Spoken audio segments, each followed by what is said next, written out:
روجا كانت بنت ذكيه بزاف من بلغاريا، عندها شهادات عليا وكانت كتخدم في بنوك كبرى. مع الوقت بدات كتشوف كيفاش الناس كيهضروا على العملات الرقميه، وقالت مع راسها علاش حتى انا ما نخلقش عمله رقميه ونولي حتى انا مشهوره. هنا بدات كتخطط لواحد المشروع كبير، وان كوين.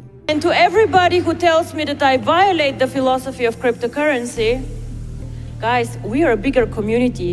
We decide what the philosophy of cryptocurrency is. واحد المشروع اللي وعدت الناس غادي يربحوا الملايين ديال الدولارات بلا مجهود، وفعلا الكلام ديالها كان مقنع بزاف، خصوصا الناس اللي ما كيفهموش في الكريبتو. روجا خرجت في مؤتمرات بلباس فاخر وكتهضر بواحد الثقه وكتقول لهم وان كوين غادي تكون احسن من البيتكوين، والناس اللي غادي يستثمروا دابا غادي يوليو من الاغنياء في المستقبل.